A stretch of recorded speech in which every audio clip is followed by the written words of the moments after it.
I don't know how we're gonna fill an hour today. Yeah, I know. Not much to talk about. Well, annoyingly, we've got 3 games that we haven't talked about. Yeah, and 2 games to look ahead to. Yeah. So, really, we don't need to talk about manager at all. No. I think it would be difficult to talk about the games without it coming Certainly up. the preview. Yeah. I mean, we usually talk about something other than football, but we've got a lot of football to talk about. We have, yeah. Do you have a nice Christmas? Yeah, it was pretty good. You might be able to hear, I'm still under the weather a little bit. You sound fine to me. No, I've got a bit nasally, a bit sort of scratchy throat. But the show must go on. Indeed. Apart from the last few weeks. Yeah, when the show didn't do didn't it go on. because of Christmas. But, the one of the main sins, perhaps, of the manager and this era of the club is how much it has deadened my enjoyment of watching them. Yeah. And that stems into my enjoyment of talking about them. So you've not been enjoying it? No, I have been enjoying about them, but it's not like certainly after these last 3 games, we've not been like, God, I can't wait to really get into the bones of that. It's been, it's another game, great. Yeah. Like, just... that was certainly a game of football. Yeah. So the 3 since the last episode with Leeds and Wolves and Newcastle. 1 win, 2 draws. 3 goals scored, 2 conceded. Yeah. All very similar games, really. Quite similar. Yeah, I mean, if we could have very easily conceded an equaliser against Newcastle at any point in that game. They had a lot of chances, more than us. Chances than us. So they could very well have all been 1-1. Yeah, and for a while it was taken along in the realm of not bad enough to sack him. It turns out that not bad enough to sack him combined with falling out with everybody above you is bad enough to sack him. I think the moral of the story is don't fall out with your boss, especially when you're dreadful at your job. Yeah. And it seems it's all come home to roost. Yeah. A little bit. Do I need to actually introduce the episode? Yeah, we can do.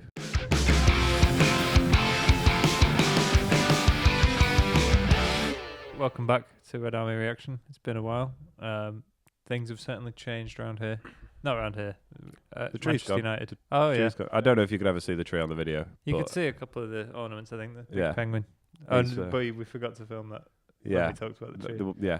So that reference will be lost on you all. Yeah, it's... I was hoping to wait till Candlemas on the 2nd of Feb, but I've been... cold water's been poured on that plan, which is bad for candles. So surprised it's not frozen. Oh, there's temperature, yeah. My tree's still up. I've taken the decorations off, but the lights are still on it. That was definitely one of the things you planned to do yesterday. Yeah, and I did half of it. Okay, fair enough. If I'd have done the whole thing, it would have taken me right up till bedtime. Yeah, that's no way to spend an evening. So no, fair enough. We're halfway there. We're getting there. Yeah. Mine didn't take very long. I don't imagine it did. Yeah. Also, I didn't do it, but the main thing is it didn't take long. Okay. It didn't take the person who did it very long. No. Well, we should probably talk about some football. Yeah, we've sort of done this the other way around to how we normally do. Yeah. Do we want to talk about the games? I think we just set off and see where we go. The games will come up, and I think we can talk more generally about a certain type of game. That we've had. Talk about how we got to this point, and then talk about where we go from here. We don't normally talk about what we're going to talk about on air, but well, if anyone at home isn't paying attention, the main news of the day is that the manager has been sacked. Yeah, I don't imagine we're breaking that to anyone, but no, in case you don't know, this chapter of the Manchester United story has come to an end. Yeah, not a chapter that will inspire many great songs, I don't think, in the future. No, I don't think we'll look back on it with great deal of fondness. Unlike basically every other era, there have been no high points of Ruben Amorim's tenure. No. Like Ten Hag, there were some real low points, but we won 2 trophies. Yeah. Got to an FA Cup final as well. Solskjaer didn't win a trophy, but we had some great great times, and there were great runs as well. Yeah. Which are in themselves high points. I know some people like to think that the trophy is the be all and end all. Yeah. But we had good seasons without winning trophies. Yeah. And the feeling of wanting to watch United as at an all-time high. Yeah. As not all-time, a post-Fergie high during that era. Moyes, I don't look back on with particular fondness, but No, we did. It was our second season with season tickets. yeah. And we won a lot more games than we have done recently. Yeah. It's the bar has certainly fallen since then. Yeah. In terms of what gets a manager sacked.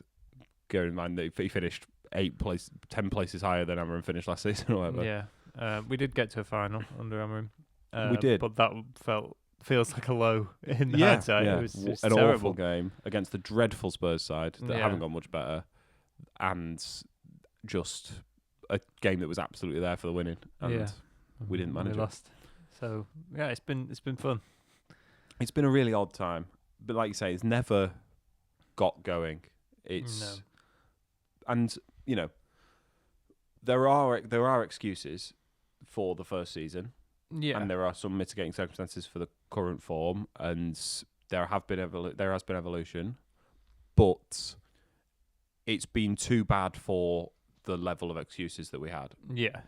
You can point to coming in mid-season and the squad not being tooled to play this way, and things like that, the lack of midfield investment, things like that, but there still isn't enough to justify that. No. To justify how bad we are. No. And have been. And so I think we don't like to see managers getting sacked at United. And, I mean, there's this sort of snobbery around United about how we aren't like Chelsea, basically. Yeah. And we don't want to be like sacking Chelsea. Club. That's not the United way. Yeah. But as I spoke before when we talked about what a United manager is, the United way is basically Fergie and then the last 10 years. And the last 10 years have sacked managers. Yeah. Not quite as often as Chelsea. Busby as well. Yeah. But in terms of a culture of a club, going back to the 60s, I think the period between Fergie and between Busby and Fergie, we did sack quite a few managers. Yeah. Not to the rate Chelsea have done modern times, but no, or the rate we have done. Yeah, modern times. But when we weren't doing well, the manager we don't sack managers when we hire one of the best managers in the history of football, and when we hire bums one after the other, we sack them at similar frequency to Chelsea. I think any club would do that, really. Yeah, I think mainly the main the example that sticks in people's minds is Avram Grant, who got to the Champions League final and came second in the league and got sacked. Yeah, which I don't think would happen at United. No, but this isn't that. This is no. So we're still. Even though we've sacked our managers, the case can still be made that we've not become like Chelsea. No. We wouldn't have sacked Tuchel or Maresca, I don't think, in the positions they were in. No. I mean, Maresca sort of has to be sacked. Yeah. Well, more on that way. Yeah. Whereas I think United, lots of things can be true. You can want to give managers time and agree that all of the problems at United aren't caused by the manager, but also think that the manager's had plenty of time and it's time to probably move on. Yeah. It did really feel inevitable after what he said yesterday. Yeah. I don't think it's because of the results that he's been sacked. The results haven't got any worse, really. Yeah. We've not won that many of our recent games, but we've not plummeted down the table or anything. No. And their party line the whole time was, we're giving him time. The last thing Ratcliffe said about it was, we're going to give him 3 seasons. Yeah. So it does seem to be the fact that he's fallen out with the board and the key decision makers at the club. Yeah. That's got him sacked. I think that it's sort of, that's a bit misleading in that I think they have fallen out because of the results. And someone has said to him, you need to change things up. We're not getting any better. And he's fallen out with them over that. And then they've sacked him because they've fallen out. But it all stems from, and like I say, you can't fall out with your boss when you're not doing a good job. Yeah. If we were second or third and he had disagreed and the board you need to change something, he would have a lot more ground to stand, a lot more justification in being annoyed. But when nothing's working, or very few things are working, advice from above you can't really see your ass about. Yeah, if he'd have, taken it on board and said, yeah, you're right, we are doing very badly, I'll change those things. Yeah. And then they were still getting along, then he might still be here. But when the results aren't there and you're not getting along with him, it's unsustainable, really. Yeah. Where did you... when did you see the news? I was at work. It was broken to me by a colleague. It was David Ornstein broke the news. Yeah. I think coincidentally, Fabrizio Romano reported it just 30 seconds later. Wow.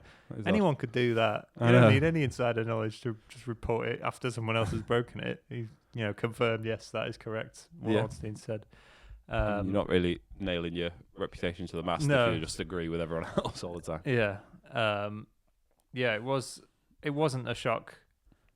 It came out, there was one journalist, I think, reported that his position had become unstable. It was under threat. But I don't think anyone was shocked by the news, which I was by Maresca slightly. Yeah, Maresca sort of came, not out of nowhere, but there was... Chelsea were probably... He has done a better job at Chelsea, so it's weirder that he leaves. Yeah. Whereas I don't think at any point in the last year anyone would have been that shocked if Amorim got sacked. No. I saw there was apparently a crisis meeting last night, maybe, or this morning, and he was basically asking to be sacked. He's challenging the board to sack him. I've always got the sense with him a little bit that he doesn't care if he got sacked. He sort of made that point himself. He sort of said, if I'm not the guy to do it, I'll walk away. Yeah. And he doesn't seem like he's that upset today. I don't know if you saw the photo of him. The clip of him walking out and shaking hands with people. Yeah, and he seems relaxed. Yeah, and maybe that's because he's got what he wanted in this case. It seemed a far cry from the interview Ollie did where he cried after he got sacked. Yeah. I don't think at this point there's much love lost between Amorim and the fans. I think a lot of that went probably at the Brentford game. Yeah, I think it's probably slowly deteriorated. For some, it would have been last season. Yeah, I think the Europa League final, or just the constant bad results last season. For some, it might have been a couple of games into the season when we didn't look any better. Could have been Grimsby. Could be the Brentford game. Could be the Wolves game. Yeah. There's lots of candidates. I think there's few now who think he'd be able to build a title winning side from Have you noticed the shift at Old Trafford in the last few weeks? The atmosphere at Wolves wasn't good. No. It was a negative atmosphere. I didn't go to the Newcastle game, but there was a lot less of the Ruben Amorim song. And I don't on the telly yesterday in the Leeds game, you could hear a lot of the United fans' songs. They all seem to be about Cantona. Yes. I didn't hear anyone singing Ruben Amorim. And I'm sure he has still got backers. There are people, and I would like to think of myself in this camp to an extent, is that whoever is the manager, you support him. Yeah. Even if he's doing a terrible job and you think he doesn't deserve to be in the job, while he's in the job, you want him to do well. Yeah. But I do think he made a rod for his own back a little bit by not doing the things that United fans want. Yeah. So as well as being really poor. Yeah. United fans respond really well to a few things. There's playing youth players, which we've seen a little bit of, but also still a massive reluctance to and it's sort of trust them to change slightly games. Been dictated by circumstance. Yeah, massively. They like Fergie spoke about the difference between playing for a draw and trying to win a game, where the risk of trying to win is not just about getting the 3 points, it's about the day and the week of every single person in that stadium is massively elevated if you get that goal. And there was a sense, certainly I felt, that wasn't on the manager's priority. He was cautious. Far too cautious, certainly at home. I wouldn't say he was a negative manager in terms of we've seen much more negative football. Yeah. But cautious is definitely a word I would use. In terms of, like, desperation to win games, desperation to win points, it never really felt like it was there. And it's sort of an acceptance in poorer results that breeds into the players and into the fans in some cases that I don't think the Old Trafford support appreciated.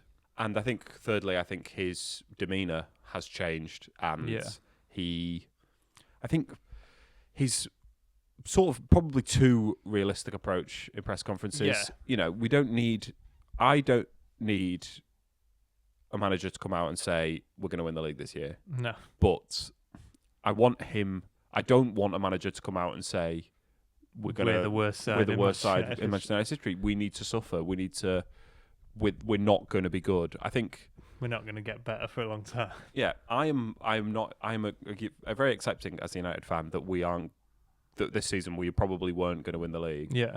But I want to feel like they're trying to win the league. Yeah. And I want them to feel like they're trying to win every game and that they're not accepting of the fact that we aren't going to win the league. Yeah, and that we're just not very good. Yeah, and that's something that I think the fans really responded to and lost a lot of faith in. Because I think that most fans probably too generously wrote off the first season.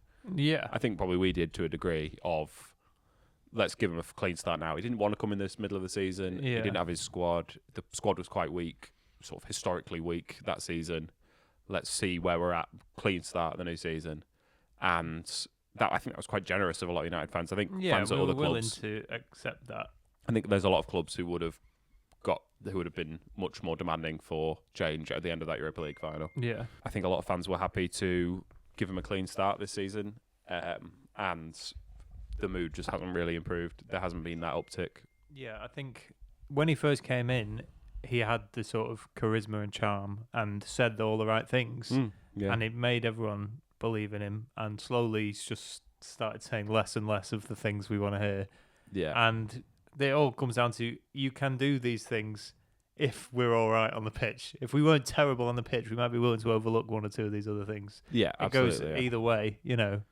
But he's not won the hearts of any United fans recently with that when he criticised players like Mainu and players out on loan. Yeah. That annoyed a lot of United fans. Yeah, massively. Quite rightly. Yeah. I think credit in the bank is generous because we've never been good. Yeah. But you come in with a base level of credit that you then ate through in that first season by not winning any games, and then there was buy-in from United fans. United fans were desperate for this to work, I think. Yeah. Mainly because we're desperate for anything to work. Yeah. We're quite a desperate fan base at the moment. And we wanted to believe that this one would be different. Yeah. Partly probably because of the new regime, the Ineos taking over the football decisions. We wanted to believe that they would get it right.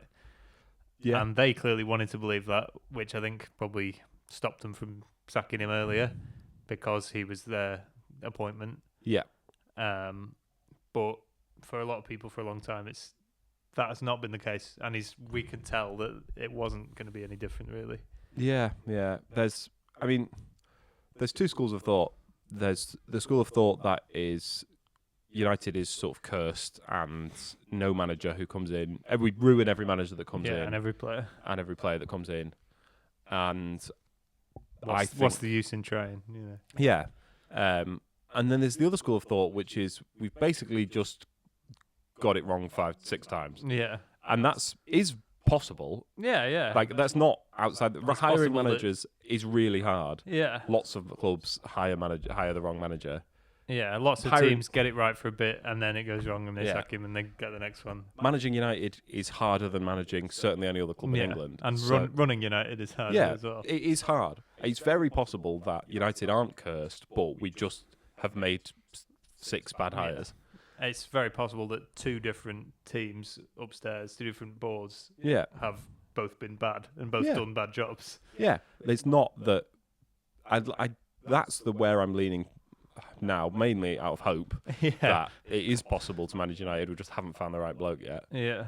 But I do think that we'll probably talk more about candidates and things like that later on. But I do think that the squad is in a position now where the manager is holding it back and they're not playing to their potential. I think that's another stick that's used to beat this manager, and rightly so, is the lack of progression of individual players as well. Yeah. Because a lot of our good moments over the last year have come from individual players doing good things, and that's not necessarily a way to win the league, but it's a way of, you can win football matches that way. Yeah.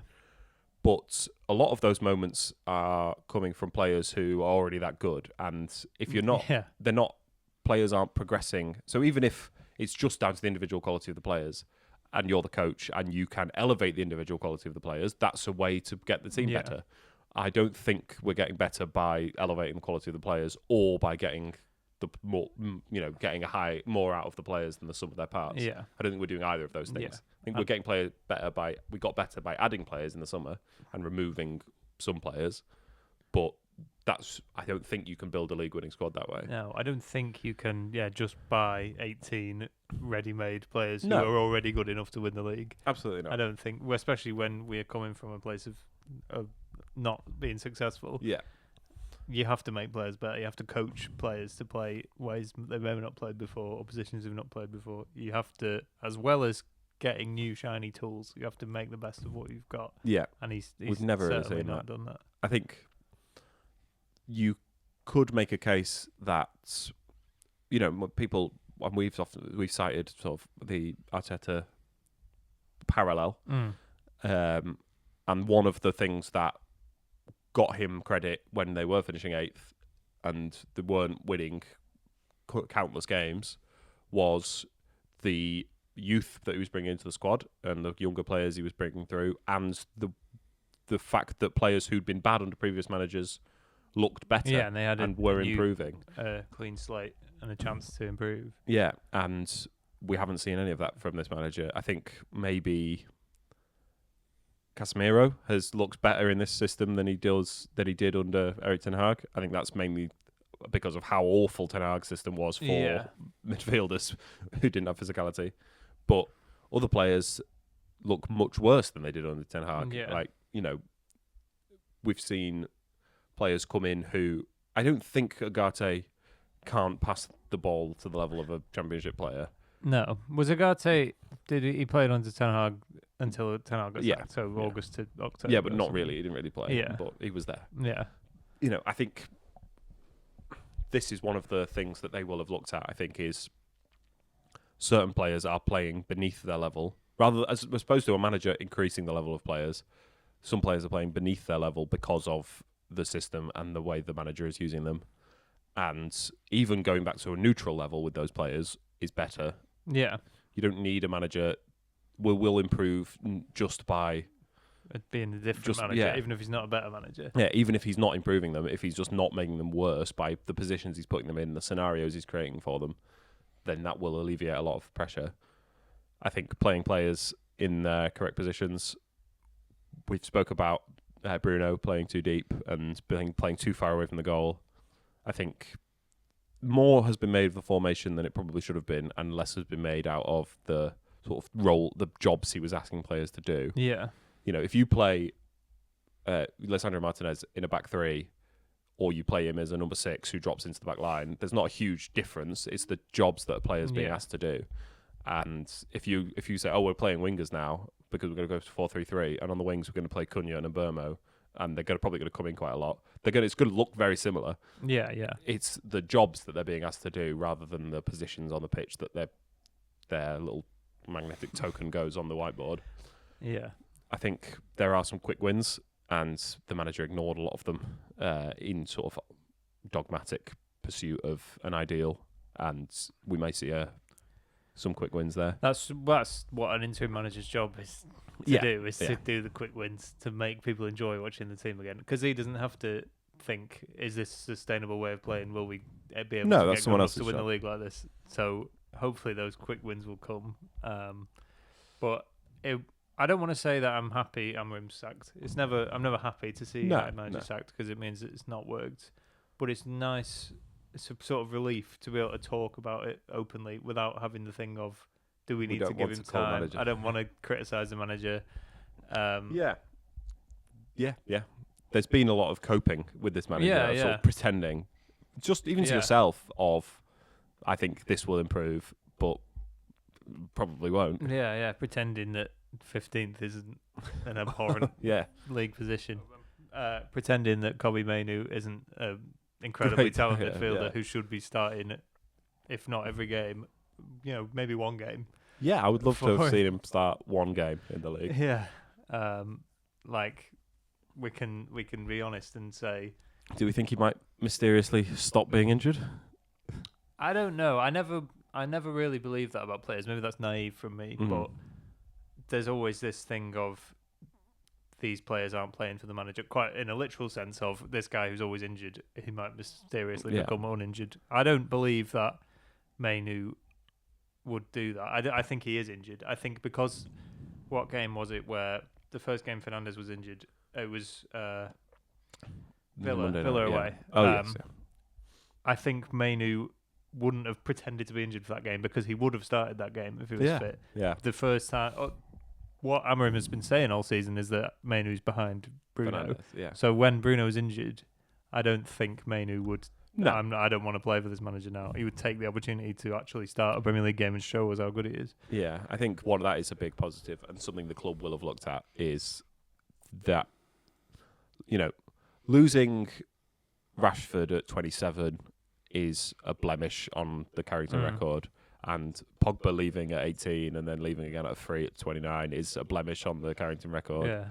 And, there are other, Scott McTominay leaving at 26. Yeah, I don't think that's on the same level, but though I think Mainu bursting into the team, being really good, getting into the England team, playing important man games of the match for in the United, FA Cup man final. of the match in the FA Cup final, scoring the winner, to lose him at 21 years old to another big club is a disaster. Because a manager who couldn't win a game. In pursuit of a manager who has no authority to say that. No credit to back it up. Would be an absolute travesty.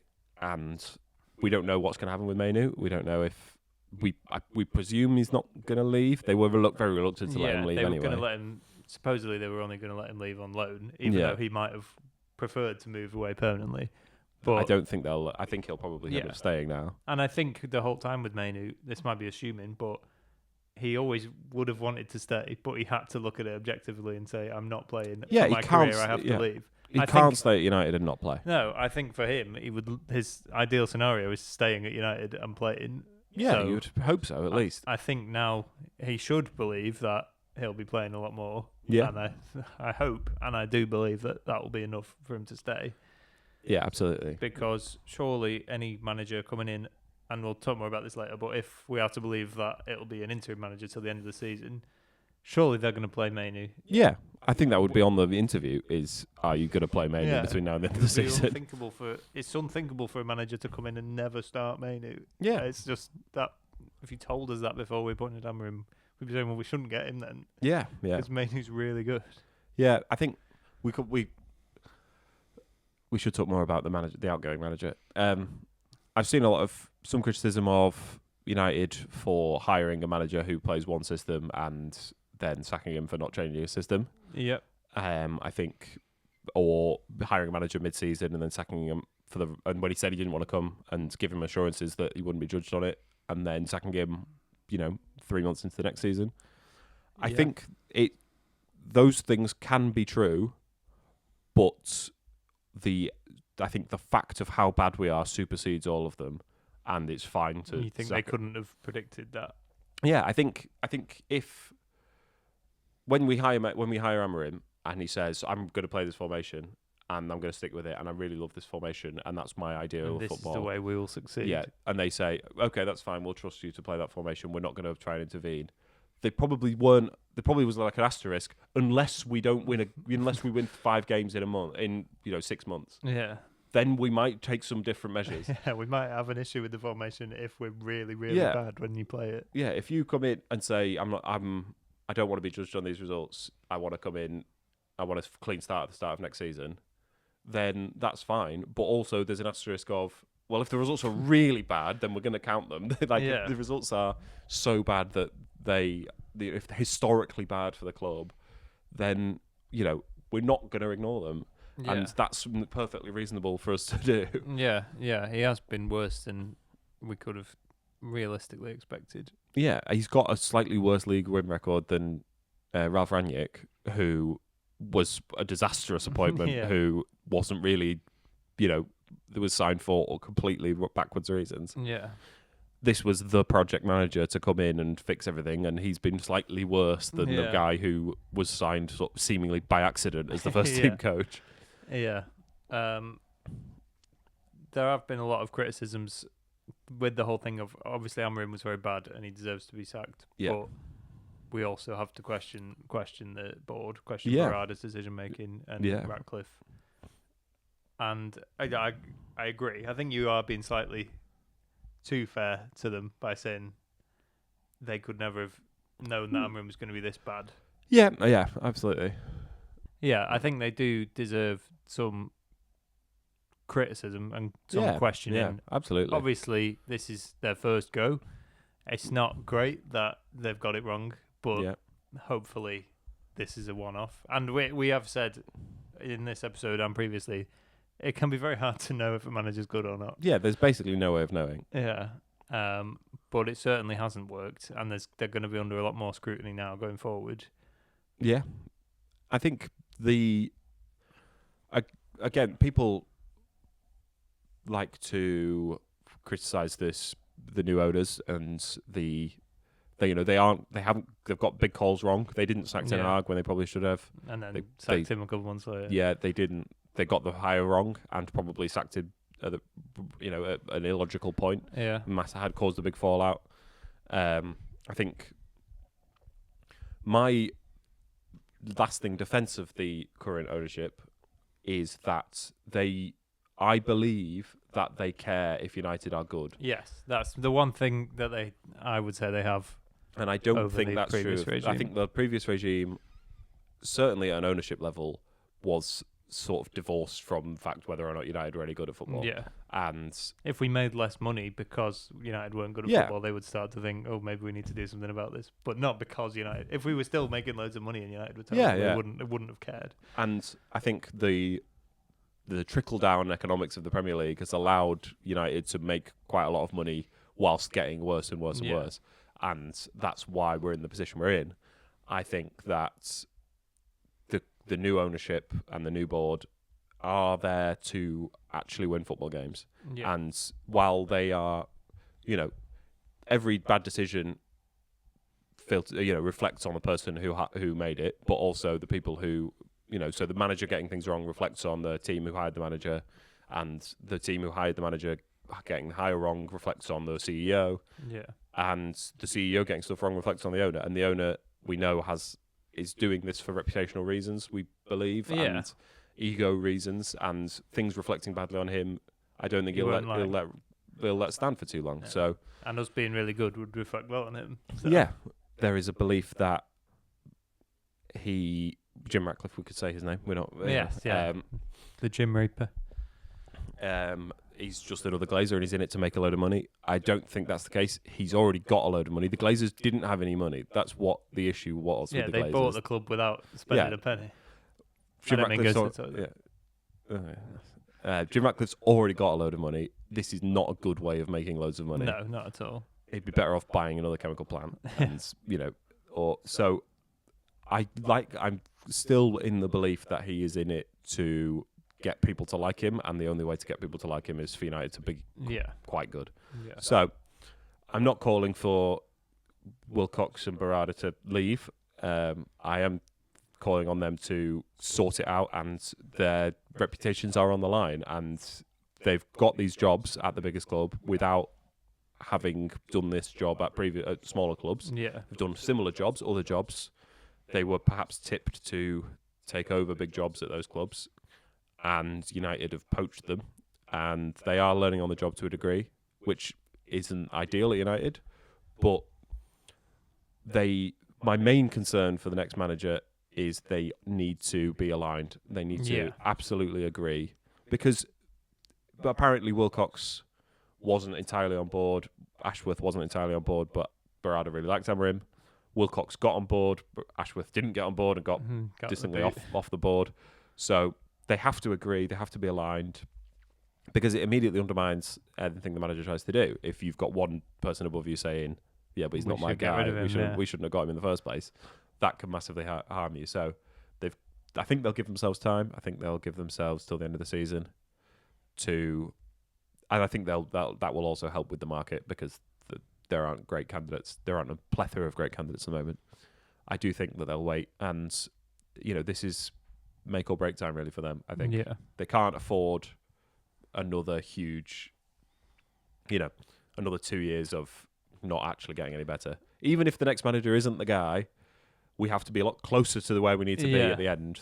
Amorim came in when we were not far off the top four and with quite a weak squad, and now the squad's got a bit better. We're still not very far off the top four, but I don't think we're materially any better than we were when Ten Hag left. When Ten Hag, at the end of Ten Hag's last full season, we were 8th in the league, but it felt a bit like we were lucky to be 8th, really. And I think we're in a very similar position in the league now. We are 6th. We are. And you could argue, well, we finished 15th last season, we're 6th over halfway through this season. That's a big improvement. Yeah. But you look at the teams around us and how volatile the league is. It's a miracle we are 6th, I think.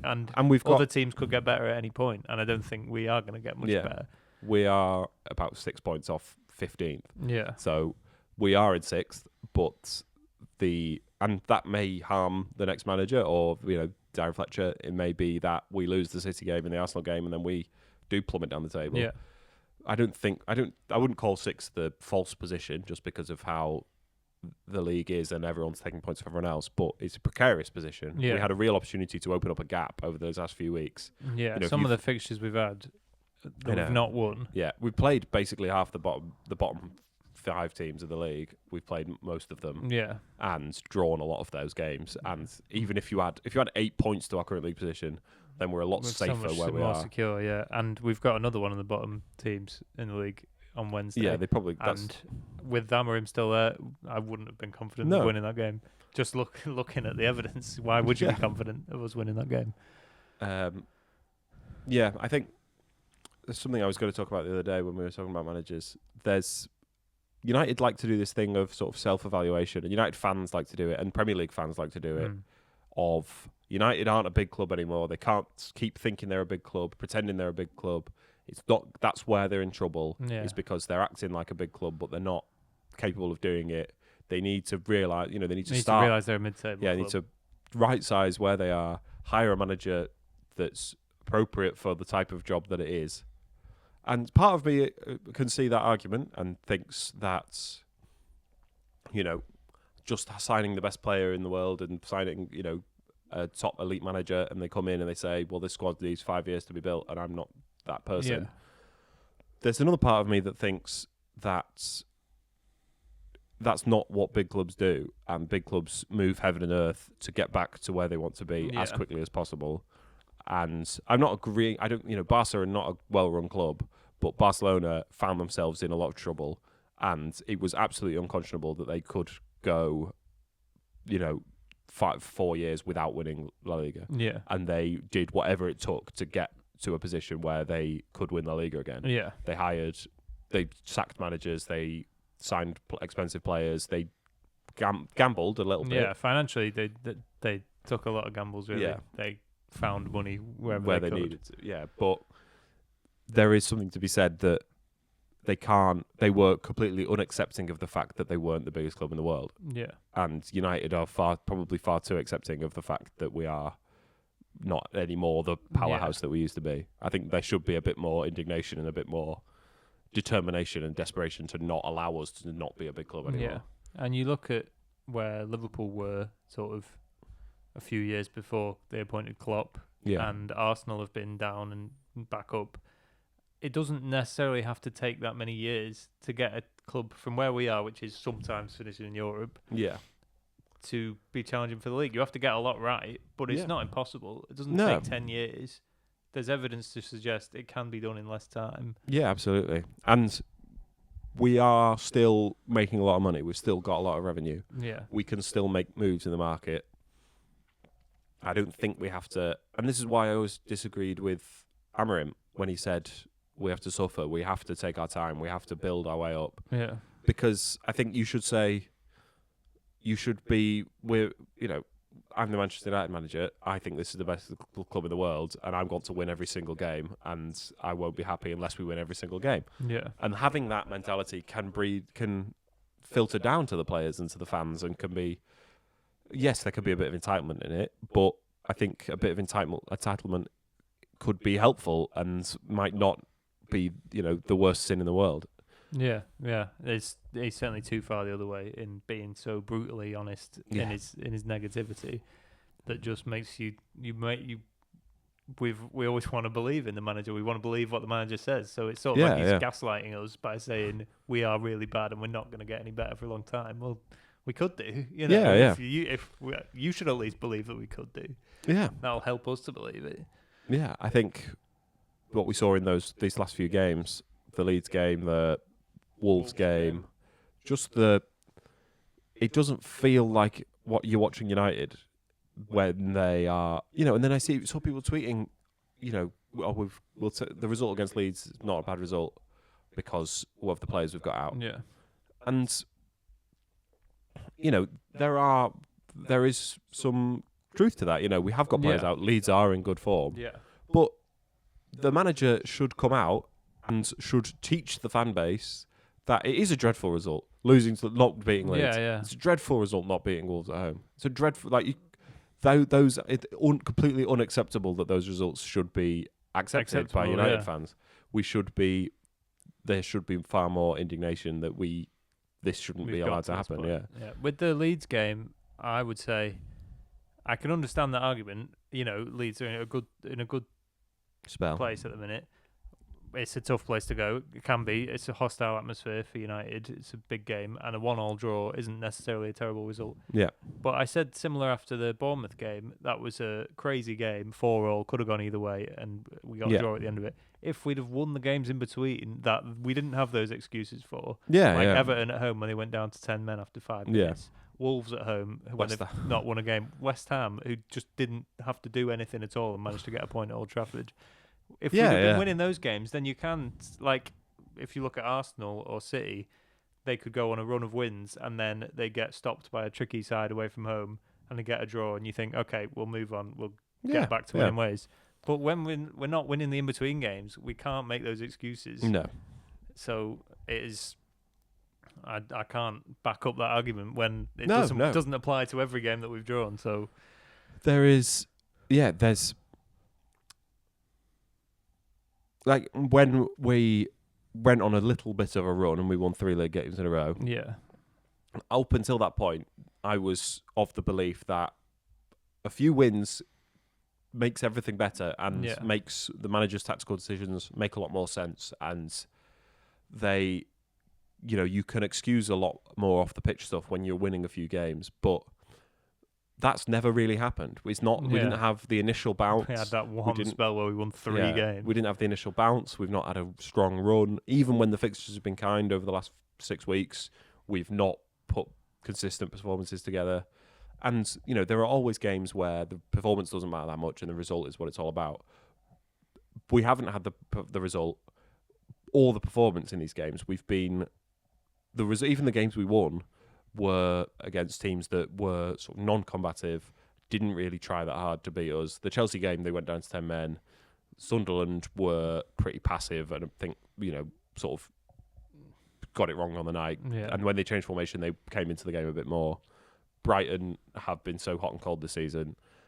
That's it. That's the run of form. That's the good run of form. Yeah. So to look at those games and say, we've got some wins together, this could really be it.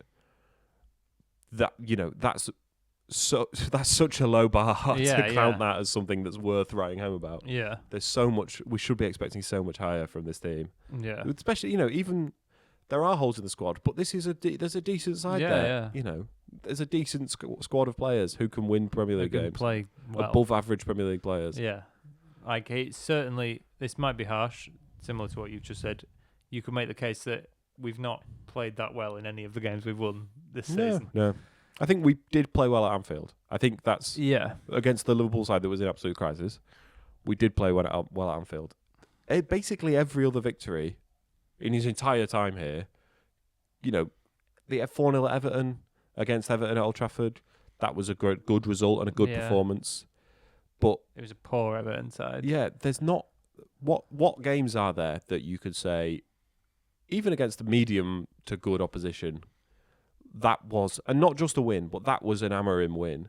You know, the win at the Etihad, maybe that was an Amorim win. Yeah. There was we were a bit under the cosh for a bit of it, but, you know, he did some interesting tactical things and it worked. Yeah. The win at the Anfield...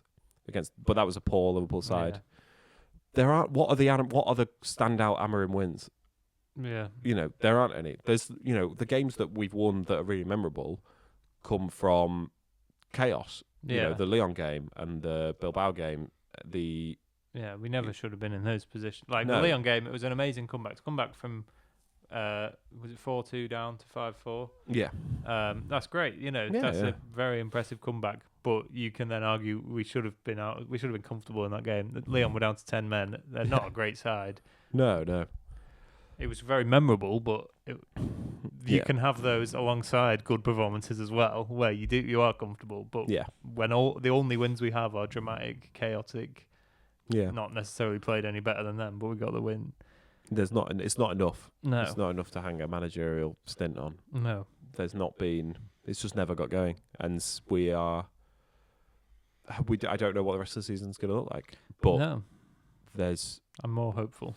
Yeah, I mean, again, it's difficult because we like when United fans try and talk about modern football through the guise of hiring Fergie, and you know, it's like that's almost irrelevant because of how rare it was to do. Yeah. I think United fans also think about interim appointments through the perspective of Ole Gunnar Solskjaer, which is also basically impossible to do. Most interim appointments, you get a bit better for a bit, and then you're about the same. And then you wait for your proper managers to come in. With the exception of how bad the vibes were at the club under Mourinho compared to how good they were under Ole. Yeah. And the addition, you know, the sort of players were being forced to play a style of football that they hated. It was so anti what they wanted to do that Ole coming in was able to get such huge uplift without needing huge changes. We might see that. Happen. I don't think we're quite at that point. I don't think the players have completely given up and are not trying to win games, which I think may have been the case they're miserable at the end of the Mourinho era. So I don't think we'll see a huge uptick, but we might see a sort of realigning. Yeah. Even if we are not that much better, but we seem to care more and play the players that we like, and we look less dodgy and look less like we're going to concede. That will do for most United fans. It'll be season. If it's in any way enjoyable. Yes, that'll be big uptick. You know? And people like Darren Fletcher. And we don't know how long he's going to be there. We don't know if he'll do 2 games or he'll do the whole season. But people like Darren Fletcher. People will hopefully hire, if they do hire another external candidate, someone that people like as well. Yeah. And then people can start to look forward again to the next season. I don't think it's writing off this season by any means. I think maybe. Well, I think a big part of the reason why it seems like the plan is to get someone until the end of the season and then a permanent manager is because that's what we didn't do with Amorim. Yeah. We thought we don't want to write off this whole season. We want the next man in now. Long-term appointment, get him in as soon as you can. And it didn't work. No. He didn't want to come. We said it's now or never, and he said okay. Yeah, and then moaned about it the whole time. Yeah, and it's not worked. So I think that was probably made them think, well, we'll try it the other way, because they are basically the 2 options. Yes. You're not going to get an interim until February. No. And then get your next guy in. Well, February's not that far away. Until March or April. No. So I mean, we could talk about who might get it till the end of the season. Yeah. Well, Fletcher's got it. BBC reported that Fletcher will do 1 or 2 games, which would be Burnley on Wednesday and then the cup game on Sunday. The game after that is the derby. Yes. So you would imagine they would want the interim manager in definitely before then. Yeah, hopefully right after the Brighton game. Yeah, even if Fletcher wins these 2 games, I don't think he might help out with the interim manager. Yeah, I'd expect him to stay as a coach. Yeah, but I don't think you give someone who's never had a managerial job before the job to the end of the season. No. Um, Even, a lot of people argued Solskjaer was underqualified, but he still had been a manager for 5 years. We'd won a league title or a couple of league titles as a senior men's professional manager, which Darren Fletcher hasn't done. No, Darren Fletcher's managed 15 games of under-18s football and been a coach. Been a sort of liaison between the board. Director. So he's had some vague job at United for several years. He has, yeah. Is he I think he's the only technical director in Premier League history to get booked because he was on the bench for quite a while as a coach. Yeah, as sort of being a coach as well as being the technical director. Yeah. He's had a hard time of it. Yeah. The people at the club seem to carried like on him. in him. Now he's the manager.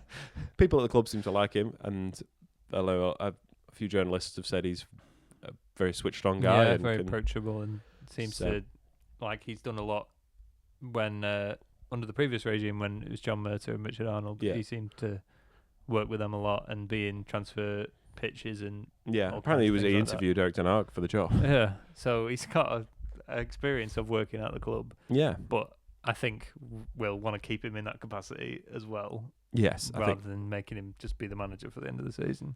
In terms of candidates who could do 6 months, I mean Michael Carrick seems to be the favourite. Yeah, he's coached at the club and he's managed professional football. Yeah, he managed Middlesbrough.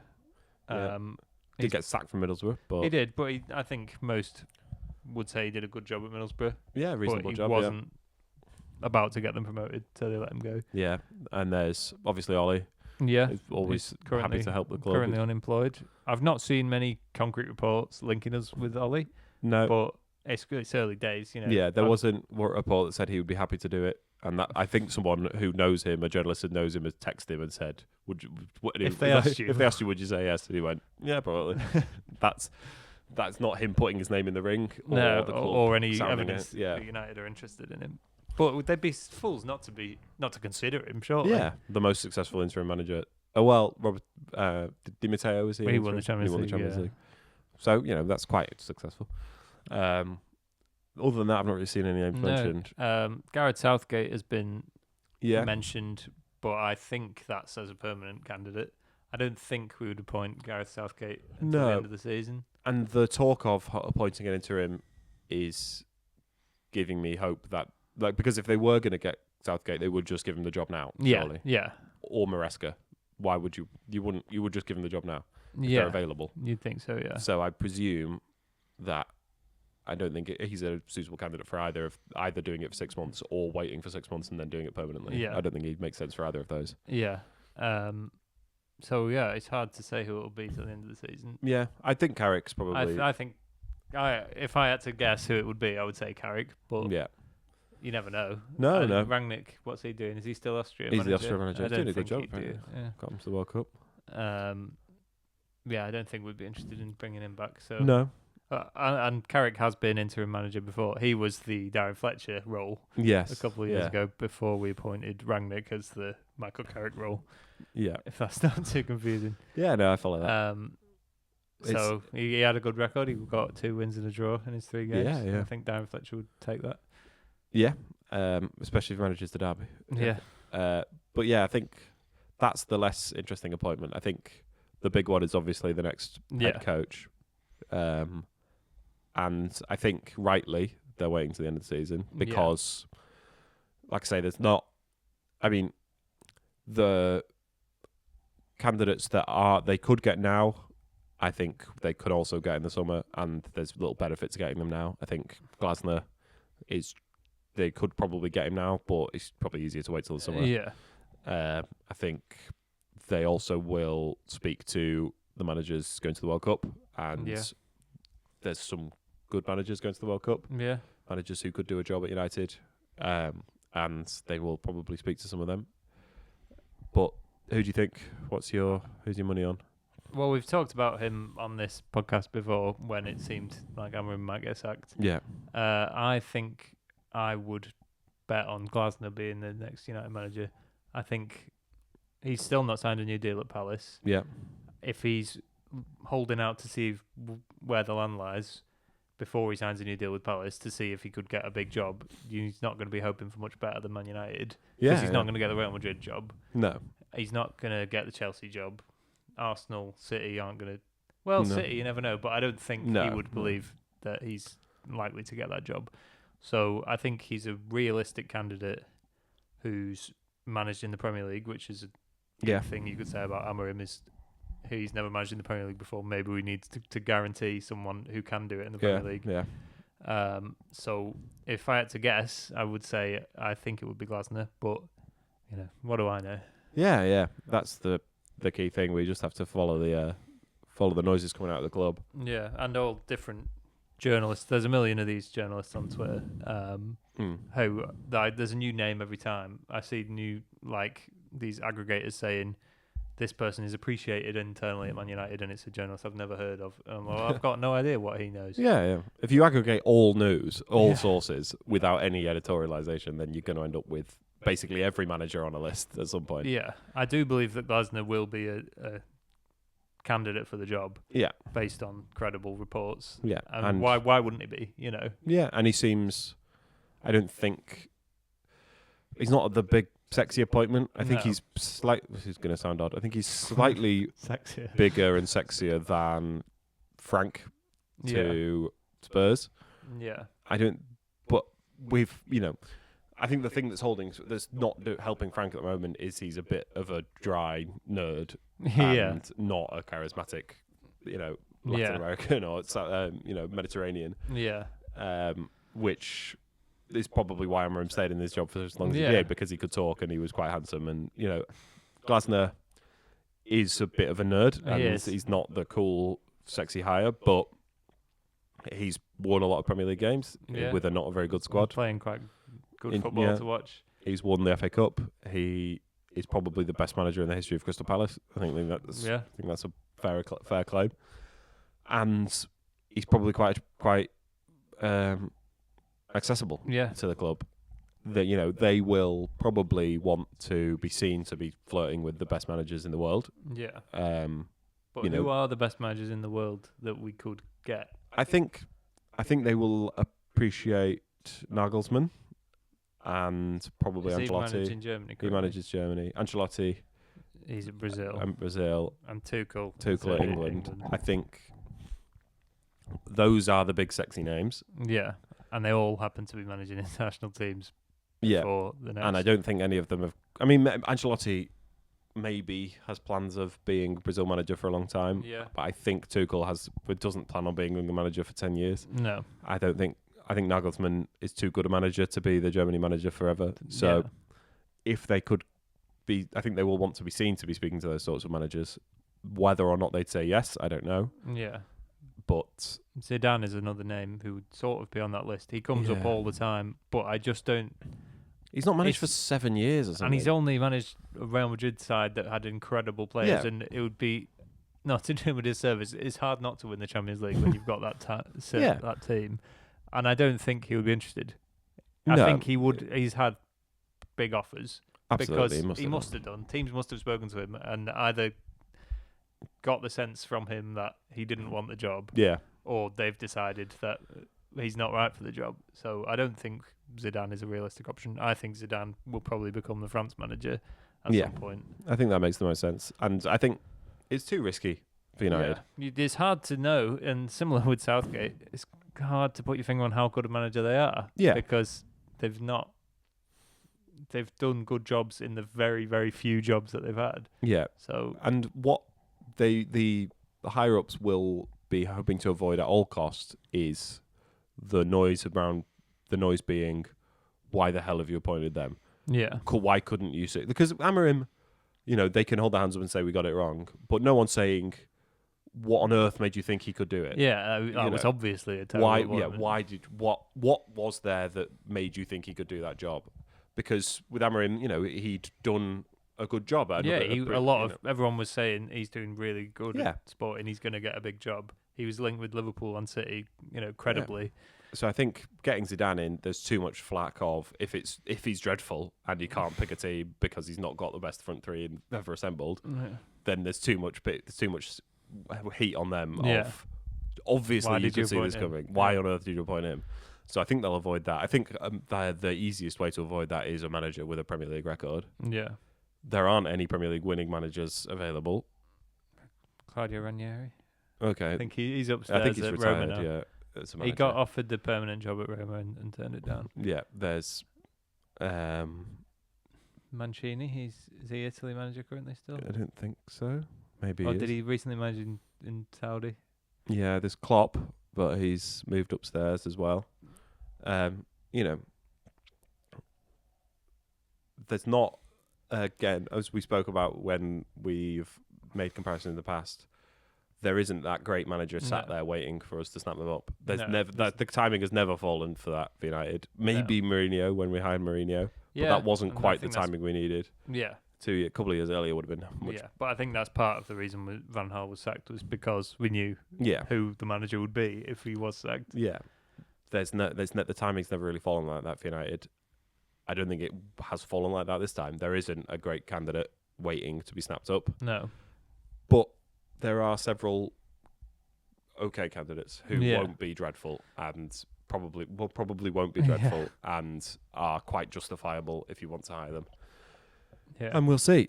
Glasner's the bookie's favourite at the moment, but Maresca's also quite high up on the list. And a few people have reported that we do appreciate him. I think a lot of people have just realised the fact that Wilcox and Maresca work together at City, or were working at City together at the same time, and have used that to make it sound like a more credible story.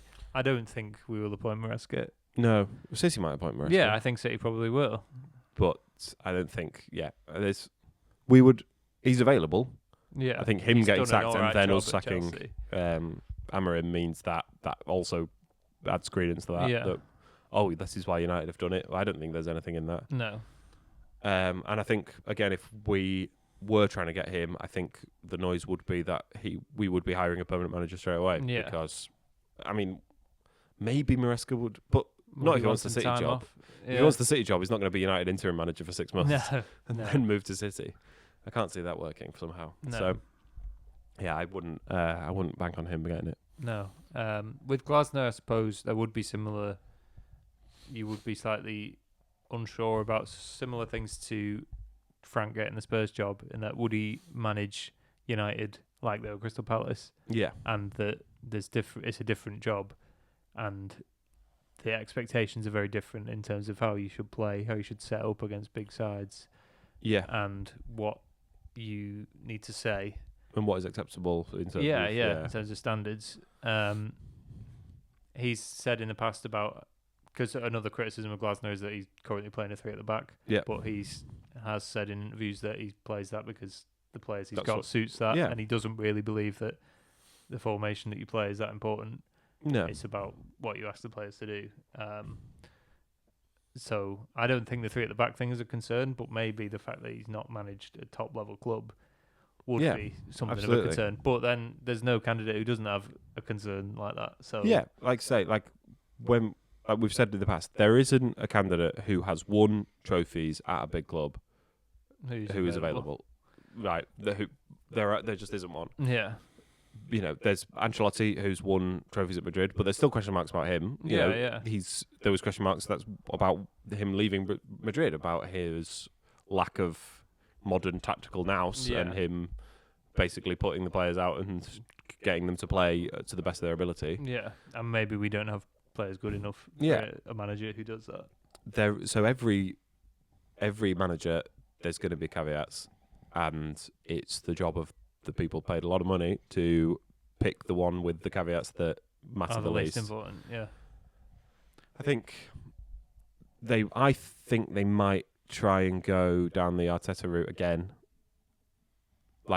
So Arteta was hired as head coach, and then they promoted him to first team manager. Yeah. Once he'd proven that he wasn't a total bum. Yeah, Arteta, should be said, hadn't managed senior side before. No. And there's obviously Arsenal isn't United, but there are similar pressures there. Yeah. There's a similarly vocal fan base and a similar shadow that you are stepping into, as with Ferguson. But I don't think United. I don't know. I can't see a manager becoming an elite manager at Man United. I think it's too hard. Yeah. So I think we have to try and hire someone who has managed an elite club. Yeah. And I don't know who that is. I think Nagelsmann is probably the closest thing to that. He's managed Bayern Munich. He did a good job at Bayern Munich. He plays a really good style of football. He rides a skateboard. Yeah, he wears really tight trousers. I think he can't be wearing those sorts of suits on the Old Trafford touchline. Yeah. That's rod for your own back. But he's the young, sexy candidate that the fans can really get behind. Maybe it's a pipe dream. Maybe we aren't able to hire these sorts of managers anymore. Yeah. But I do think we should try. Yeah, and I think remains to be seen how he does in the World Cup. I think Thomas Tuchel would be interested in the United job. We've interviewed him before. Yeah. We interviewed him for when we didn't end up sacking Ten Hag. Yeah. I think he took the England job because he wasn't getting a job in the Premier League. I think he would rather manage in the Premier League than manage England. Yeah. He doesn't seem like he has designs on staying after the World Cup. Yeah. So I think he will be a candidate. Yeah. And he has managed big clubs and won trophies at big clubs. Yeah.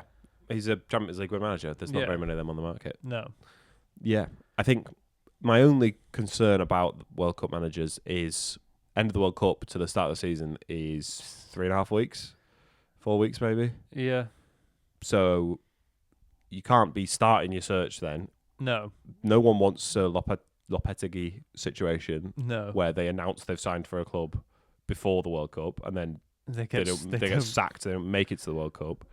So do you hire them in secret? Do you get a secret acceptance from them But then he won't be able to do much work. No, he's not going to be able to meet the squad. He's not going to be able to start. Their focus, and rightly so, their focus has to be on the World Cup. Yeah. You want them to do as well as possible at the World Cup. Yeah, yeah. That's a big task, and he's going to have to work very hard on that. And so he's not going to be thinking about United. And then he's going to come in with 3 weeks' time, a shorter pre-season. Someone else will have to take the team for most of pre-season. Yeah. Well, if England go far in the tournament. And the players, we've already got players who are going to come back late because they're at the World Cup. So players coming back late, and then the manager joining late. It's not ideal preparation for an appointment that obviously every appointment you have to get right, but feels like they have to get this one right. And you don't want, question marks. No. You want to go as long as possible before people start to say, why did you appoint him? Yeah. This was obviously never going to work. Why did you appoint him during the World Cup when you knew he was only going to have a short pre-season? Yeah. And you don't want excuses. Like, that's been the feeling of the whole Amorim era has been a one of excuses. It's been, well, he's not had he joined mid-season, he plays this formation we don't have the players for, he didn't have a pre-season, we've got injuries, we've not got the right, we've got a dreadful goalkeeper, and it's, you can make excuses when things are you make excuses for a manager that you believe in. Yeah. But you don't want to have to make excuses, and you don't want to be making them from day one. No, and you want to, and you do know as a fan when you're making excuses, whether they're real excuses or not. Yeah, whether they're valid. I think there was a level of suspension of disbelief from United fans of, we are making these excuses because we really hope he's the right guy. Yeah. But we don't know that he's the right guy. Yeah, yeah. And so hopefully, if we do enter the new season with some excuses of the World Cup or the window being shorter, things like that. I hope soon forgotten about. Yeah, I hope that they are excuses that we can actually, that feel valid in your head rather than feel like coping. Yeah, yeah. I think Glasner will be the leading candidate. What do you think of Iraola? Because last time we spoke about this, we would have been right up there, but Bournemouth haven't won a game in about 2 months. No. And they're looking like they might be dragged into a relegation battle. Does that change your perception, or should it change people's perception of him as a manager? Yeah, absolutely, it has to. You would expect it's a different job managing Bournemouth to managing United. Yeah. But managers have to be adaptable, and that's one of the things that has undone Amorim massively. Is he hasn't shown any adaptability at any point, and they have to find solutions. And when their plan isn't working, it's very easy to look like a good manager when everything's going well. Yeah, the really good managers look like good managers when things go wrong, and they fix things and they change things. Yeah, like if you look at Emery, they started the season really badly. Yeah. And then whatever they did worked, and now they're right up there. Bournemouth, we don't know. We assume that they will change somewhat, and then they will get a lot better again. But this could be it, and he could get sacked in a couple of months. So maybe it's too early for him. Maybe it's a sort of how at Bournemouth one where he's a big, flash in the pan, clearly got some good ideas, but is quite an inexperienced manager, certainly at this level, and hasn't got all of the strings to his bow yet that would make him into a top manager. And maybe he can learn those at United. Maybe he can come into United and everything just goes perfectly. Yeah. But I think something that we want to see from a United manager is the ability to solve problems, and ability to change games and look at games and look at holes in a squad, and not just see them as problems and voice them and say, "Well, we're not going to be good because of all these problems," but to find solutions. Yeah, and Iraola hasn't shown that ability this season. He's, they lost a lot of players, and they've got a worse squad than last season, which is always tough for a manager. And you would hope isn't the kind of thing that would happen at United, where they sell 5 or 6 of their first team players. Yeah. But it would be I think that until he fixes it, or maybe gets sacked and then goes to another job and learns and improves, and I think there is a top manager in there. Yeah, but it probably feels too soon for him in a way that it doesn't necessarily with Glasner. Yeah, I mean Glasner's managed. Obviously, they both managed abroad.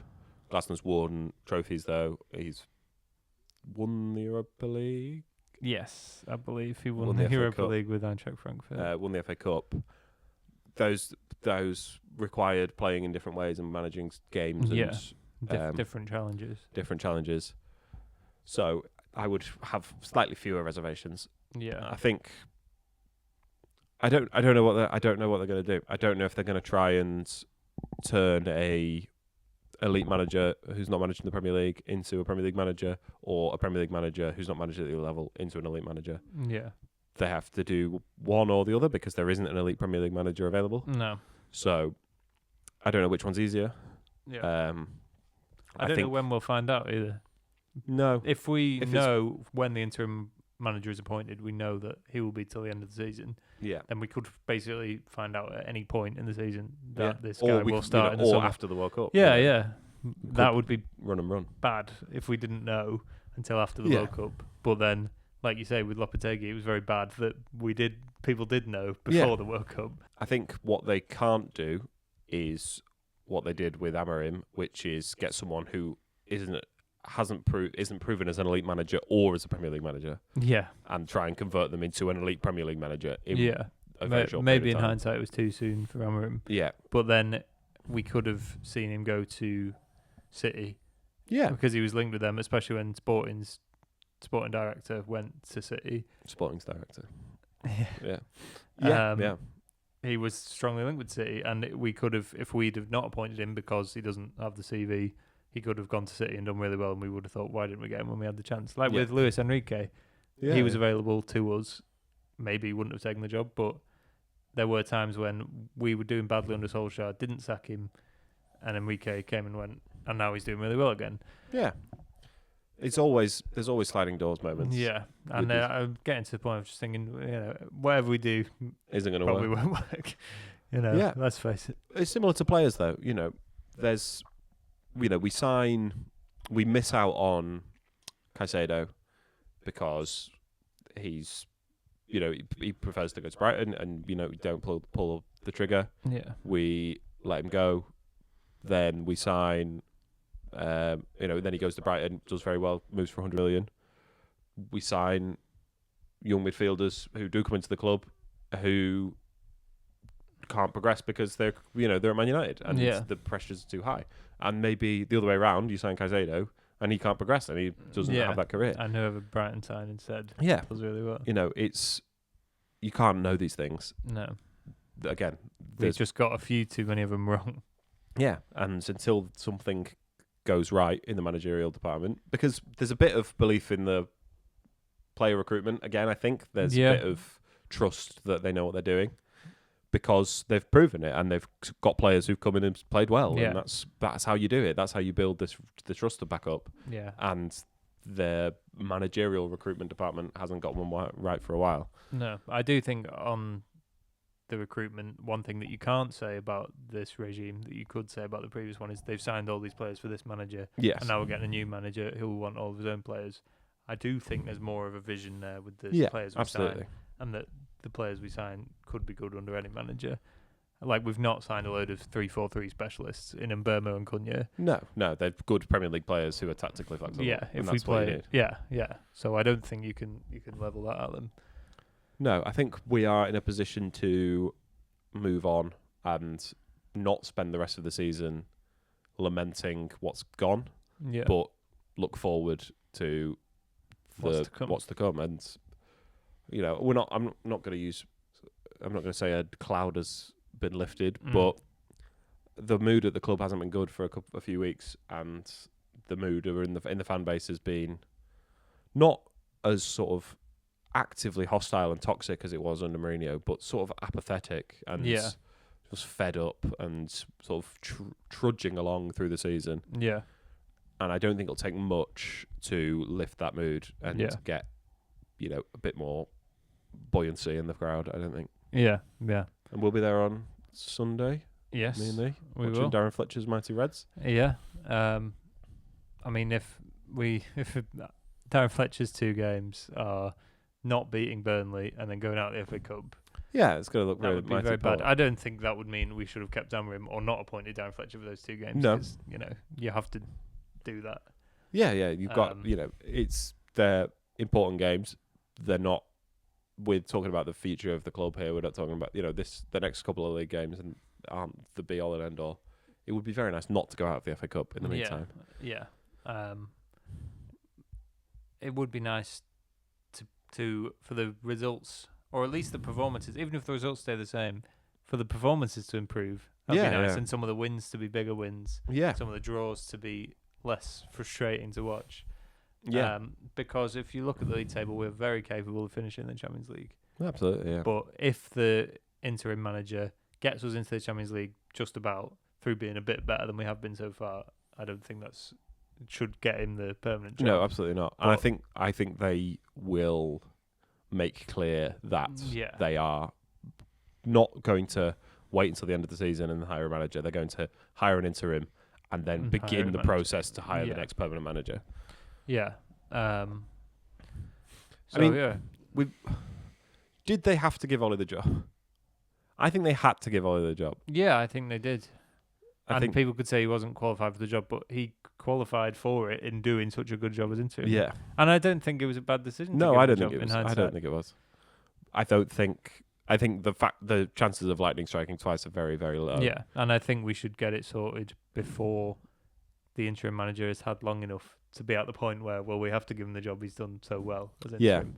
And that's why there's also a incentive to hire someone who's affiliated to the club in that sense, because you don't want someone who's coming in and trying to get the job and will be annoyed when they don't get the job and therefore give up and not care. Yeah. Someone who is associated with the club who is happy to do, would be very good for Carrick's CV to do 6 months at a top club, even if there's no chance of him getting the job. It would massively improve his CV. Even if he does okay, if he proves he can manage in the Premier League, even if he's not amazing, even if we're not much better, it will prove that he can manage in the Premier League, and I could see there's an incentive for him there beyond getting the United job. Yeah.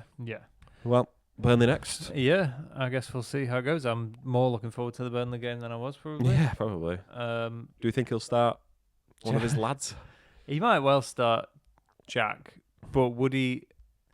I mean, you could argue it's a terrible idea to appoint a manager who has 2 sons in the squad. Yeah, it's like a Sunday League team where the manager picks his son every game. Yeah, I mean, he's just joined as the under-18s manager. Yeah, and I think the noise was that he probably was offered that role before, but turned it down because his sons were still in that squad. Yeah. Maybe he sends his sons back to the under-23s so that he doesn't they don't distract him, Yeah, But, maybe. It will be interesting to see what he It does. will. I think he will not start either of them in the first game. No. He might But bring I hope he gives them a fair chance. I hope yeah. he doesn't say, I can't play them because they're my sons. Yeah. But it is a difficult one for him. But it's only 2 games. Yeah. Probably. I'm also glad that Amorim said before he left that Bruno might play, because when Bruno does play, I don't want people to be like, "Oh, Bruno got the manager sacked." He was Yeah. No, I think Fernandes is the last player who would do that. Absolutely. So, yeah, we'll see how it goes. I'll be watching with more interest, I think, than I would have been. Yeah. I'm more confident that we'll beat Burnley. Yeah. I think we probably will. Yeah, probably. But if we don't, I'll care less about it than I did previously, because there won't be anything that I think the club should do immediately. No. Do you want to come here, watch it? Yep. If you're not busy. Yeah. Sounds good. Yeah. You're all invited. Yeah, I suppose. I suppose. Yeah, most of them. Yeah. If you know where he lives, then you're invited. Yeah, I suppose. Yeah. But it's exciting.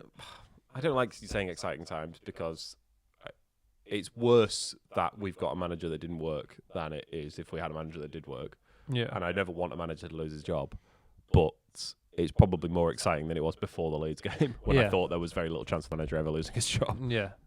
And then FA Cup on Sunday, which will be very nice to have a cup run. Yeah. I don't think we'll win the FA Cup. I think it's unlikely with an interim manager.